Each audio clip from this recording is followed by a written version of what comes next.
day between Infinity Gamers and Professor Oak's Leftovers. I'm Zellerif, and as always, I'm joined by Dota Yoshi. How are we doing so far? I am doing quite fantastic. Hearing great news all day, watching Dota all day. Can it get any better than this? Maybe if I had some bacon. Hmm. Otherwise, it's pretty fantastic so far. I mean, Fair enough. I can't help it, you just can't beat So we'll bacon. hop right into the drafts. Sorry, what was that? I just can't help it, you just can't beat bacon. Yeah, definitely. We'll hop right into the drafts. We do see some standard bans out so far. Batrider, OD, Darkseid, even Visage I guess is very common. Nyx Assassin there, first pick here for Professor Oak's Leftovers. Now, I'm quite curious to see if any team here picks up the Wisp, just because, I mean, Wisp is so good if you can play it well. We saw earlier today Legit Logic tried to play out the Wisp, but they couldn't get the levels quickly enough and it didn't work out for them. So we'll see if Infinity Gamers give it a go, or if they'll just roll with something else that's maybe they're a little bit more comfortable with. Yeah, I can't really see Ira being picked up. Ira isn't really used too much in the Australian and Oceanic scene. It's one of those heroes you need a lot of practice with if you want to pull it off successfully. If you just pick it up because it's left in the pool and you try to make it work, as you saw a little earlier today, it backfires, you get pressured hard, and you get put and set behind a lot. So we do see a Sand King being picked up by Infinity Gamers. You can still pick up an Ire, and you can do a relocate gank in with the Sand King. Saves your Sand King having to get that very fast Blink Dagger. However, they will be picking out that Alchemist, and they will be going for this. They will be farming it up at the start of the game. You've got potential for aggression as you have that Burrow Strike and that Cocktail, but if an Alchemist comes out, you're sitting back and you're letting Professor Oaks come to you. Yeah, that's definitely true. Well, currently it looks like they are just going to play in that safe lane. They just want to let the Alchemist farm. They might go for some aggression, like, you know, an aggressive tri-lane. I don't expect it, especially when an Alchemist, you just want to sit back and you want to just farm up. Especially with Greevil's Greed, it just helps him skyrocket. And Professor Oak's Leftovers, they're actually going to pick up the IO. I'm quite curious to see what they decide to combo with it, if they'll pick up a CK, which is commonly seen, or if they'll go for something else. The Nature's Prophet gets banned out, which is a smart choice by Infinity Gamers. You don't want that double global potential. And Timbersaw. Timbersaw, a strong hero, gets banned out there by Professor Oak's Leftovers. So some good bans and picks going out here from both sides.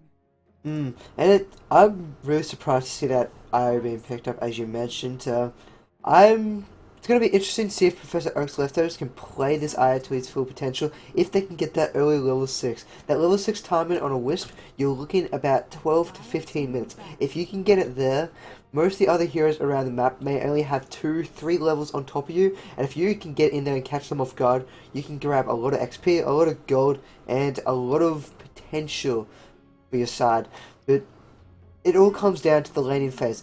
Infinity Gamers, if they want to go aggressive and try and shut down this Ire, then Ire is not going to go anywhere. He's squishy, he's weak, he is pretty... Oh, I wouldn't say useless, but he's just really squishy and easy to initiate upon. He does have that tether, but you've got two stuns. You've got Sand King, one of the best stuns in the game, and you have an Alchemist that can follow it up quite easily, and it will pull out a lot of damage, especially that Cocktail. So it's going to be interesting to see if Professor Oaks can get this farm up, or not farm, the XP up on this IO, and see how this rotation from the Nyx Assassin will go around the map. Because usually if you have a Nyx, you want to be rotating around, you want to be ganking, smoke up, and try and find kills in other lanes. The problem is IO can't necessarily help you with that. Usually you need another good burst or stunning outputted support. It'll be interesting to see how Professor Oaks want to complement their lineup. Their mid role, they still have heroes such as the Queen of Pain, the Puck, if they need that little bit of burst damage or that control in these fights. So it's going to be intriguing to see how they want to pick up the rest of their team. Yeah, and we do see Infinity, they ban out that Chaos Knight, but I do agree with you there. It's like you said, I mean, both Nyx Assassin and IO, they're heroes that want those levels as quickly as possible. The problem is, like, a lot of the time they might be fighting for the same experience, whereas generally you might see, one of the other supports stay in lane and maybe help out the carry, ensure that, you know, he isn't harassed or contested or anything like that, and the other one go into the jungle through the pools and stuff. But we'll see exactly how Infinity decide to play this, because so far it looks like this can be potentially shut down in terms of the leveling opportunity for. Okay, this is interesting. So they've picked up Nyx Assassin, Io, and Bane. Now Nyx Assassin you generally see in the support role. Maybe they'll play him somewhere else though. This is interesting. Yeah, they've got a few options here. They could either A, run that Nyx Assassin mid and have Io Bane a part of your normal tri-lane. B, run Io with another hero such as a Tiny and go mid and control mid lane. So you have your two supports in one lane. You have your... So you run a 2-2-1. So you have that one hero in their off lane. Or they could just go balls to the wall, go for a tri-lane. Nyx Assassin once again in mid though. But it's, yeah, so they've got one of two choices. Either one Io in a dual lane mid, or one Nyx Assassin by himself in that mid lane. I feel as if, with that Shadow Fiend now coming up, the Nyx Assassin could be the best option. However, if they do pick up, say, a Tiny, Tiny's got a lot of damage output, he's got a nice stun, and combined with an Io, you can find kills on a squishy Shadow Fiend. Yeah, that's true. Especially if we have some little bit of roaming here, because it looks like Professor Oak's leftovers, they do have a bit of that. You know, Nyx Assassin of course loves to roam, loves to gank when he's level 6, Bounty Hunter as well loves to do the same stuff. And as you said, playing Nyx Assassin in mid, it does get him the levels very quickly, so he can get that Bandita and start roaming. Yeah, this is going to be interesting. I'm quite curious to see exactly how they decide to lane this, and particularly what Professor Oak's leftovers pick up to go with Io. Of course, there's still that Tiny, as you said before, in the pool, so they might go for something like that. Vengeful Spirit gets picked up here by Infinity, so another reliable, well, pretty reliable stun. And Ursa, okay, so this is interesting. This is very interesting. Playing quite a while. This is beyond interesting at the moment. I mean, yeah, it's a strange lineup. I mean, they're definitely going to be having that Ursa mid. It will be a Nyx Assassin mid, Bounty Hunter off lane with your tri-lane. I don't believe it would be aggression because you want that farm up on the Ursa. Over the side of Infinity Gamerz, they have a lot of negative armor, however. You have Alchemist with his Acid Spray, you have Shadow Fiend and the Vengeful Spirit, both that can pull out a lot of auras and a lot of negative armor. But one of the problems I feel is if that Professor Oak's leftovers have, they may not have the physical damage later on in the game. If this Ursa gets shot down at the start, then it's probably going to be game. Purely because Lone Druid, Shadow Fiend, and Alchemist, three very ridiculously strong heroes that can pull off a lot of auto attack damage. And if we want to have a little look into the teams, at the start of Professor Oak's leftovers, we have the Ursa, the Captain, Swordfish. Then down in the bottom lane, you'll have your supports of Prior, Rowan, and 3 on the Nyx Assassin and Bane. In mid lane, you currently have Io, will be played by the stand-in of Pikachu. You have Charo Lizard, will be played on the Bounty Hunter. The one thing that, I mean, they've got this sort of roaming lineup here from Professor Oak's leftovers. I'll introduce Infinity in just a sec. While I believe that was, yeah, well, KMCQH reconnects. But one thing that Professor Oak's leftovers sort of have is a very roaming style. If Infinity stick together, and based on their style, it looks like they will, or based on their lineup, it's going to also hurt them quite a bit. We'll introduce Infinity at the moment. Now we've got V3, their captain, playing the Sand King. Jezebel is on the Alchemist, who actually I'll speak about that in a second. We've got Sour Waffles on the Vengeful Spirit. KMCQH, who has just reconnected, is on the Shadow Fiend, and last but not least, we've got Claves on the Lone Druid. Now just speaking about Infinity, these guys, they've had a few team changes, but they were the runners-up in the Winter Tournament. Back then, Jezebel was a mid player. He's currently playing on the Alchemist, so they have changed up some of those roles as well as some of the players. So I'm quite curious to see exactly how this new lineup works. And they got a very hard-hitting tri-lane up here. You have stuns on 3 heroes. You got a lot of damage that can come out by all 3 of them. I mean, their stuns aren't something to be... Their stuns are something to be wary of. That's the word I was looking for. Because, I mean, they all do a lot of amount of damage. They do a decent amount of timing. If this Bounty Hunter... If there's one Sentry Ward in this lane at all, that Bounty Hunter is as good as gone. He's not going to be able to pick up any XP. Yeah, the counter can be shut down relatively easily if you know you get some good pulls and all that stuff going. Sort of changes in the next patch, but yeah, if he doesn't have any sort of like sentries, sorry, he doesn't have any well, yeah, any sentries or even observers on him. He looks like he's just going to invis to block the camp, which will probably get Infinity thinking that hey, you know, they've got a ward, but in fact it's just Charles there doing some blocking. But they might spot him out with the sentry. Ooh, it's nice to turn around. Mm. He's being very defensive, and that's very nice. He's being aware of what's around him, making sure not to be spotted out, but he's going to try and get back in there to block it once again. Try and force out that final sentry from that Vengeful Spirit. Because once he sees that Vengeful Spirit drop that second ward down, he knows it's going to be safe to sit in the lane and get some XP on. So it's a very nice play. Good coordination. Well, not really good coordination. Good awareness by him. And then Infinity, he's going to come over. He's going to check the camp once again. And they're going to have to suspect something's up. And because Charizard hasn't shown himself, and Infinity hasn't seen that Bounty Hunter at all, it's going to be a little bit unique and strange for those two heroes. Yep, they haven't sacrificed that second sentry quite yet. I believe they do just feel like he's probably just invis and blocking it himself. They do spot him out finally in the lane. What I'm really curious though is this mid lane. Io in mid against the Shadow Fiend? This is so interesting. I've never seen this before. Especially since the IO is winning 7-3 to 1-1. That is very, very strange. And he's just pulling out the damage to that Shadow Fiend. Hits him with all the wisps.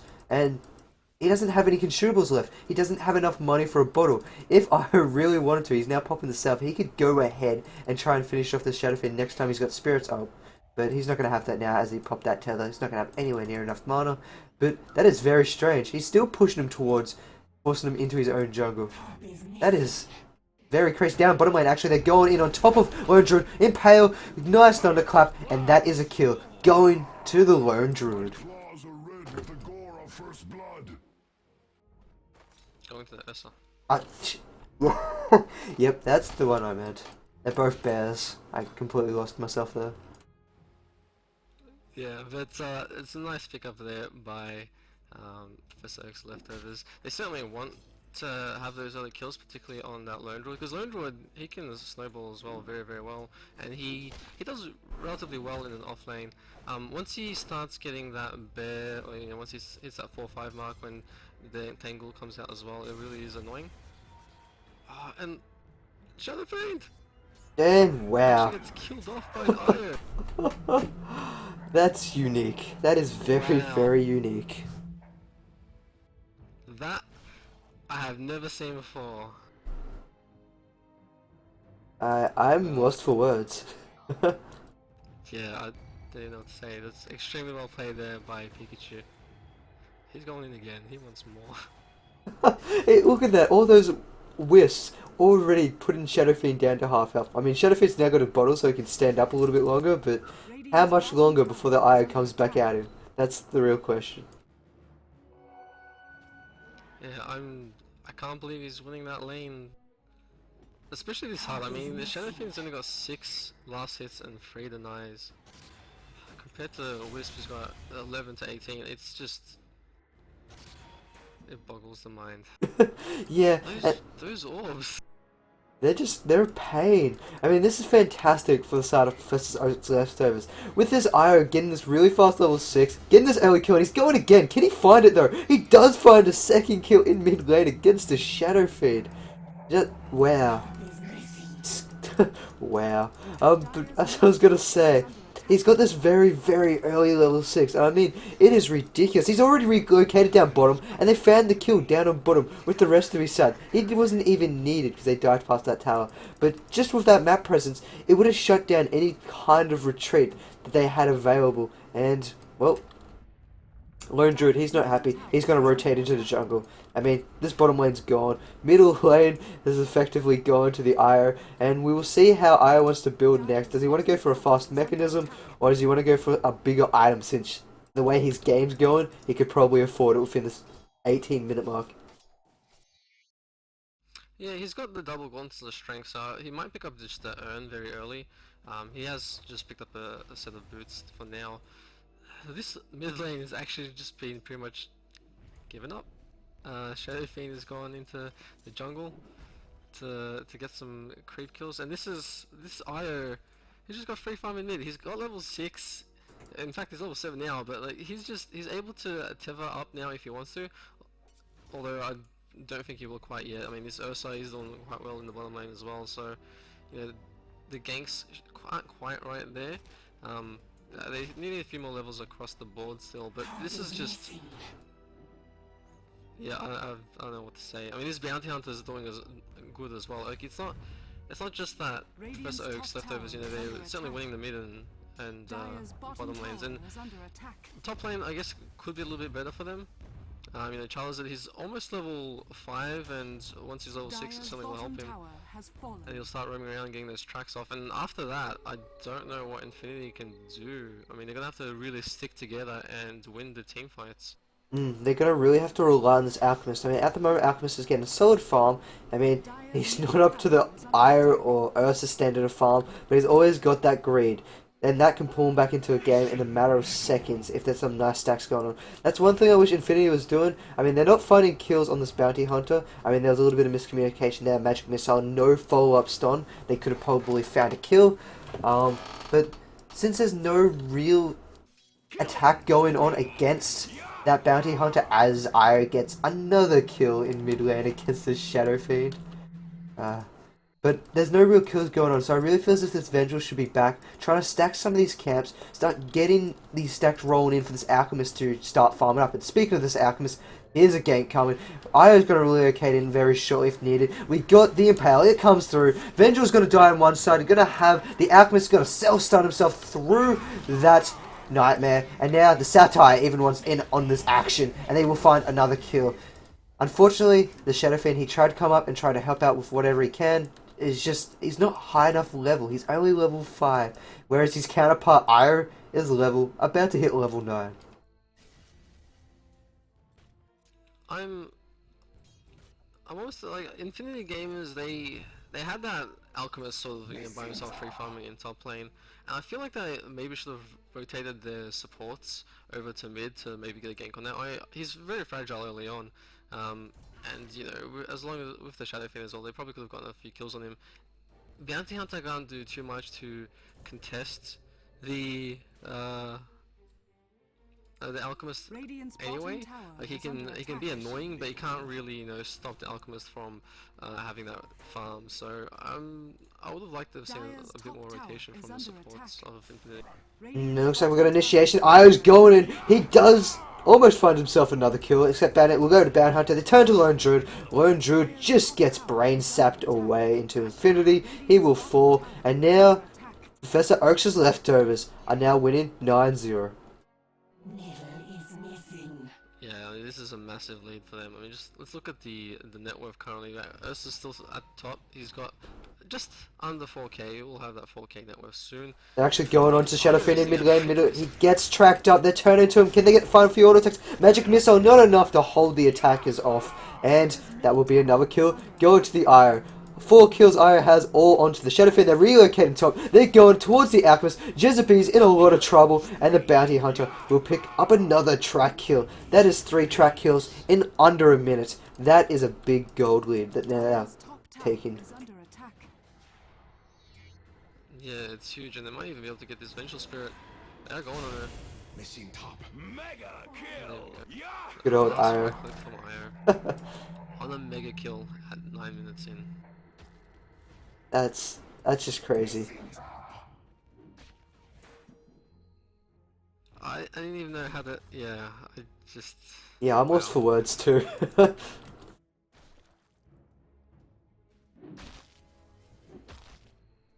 First those leftovers, they've been playing so fantastic though. Their communication is great as well.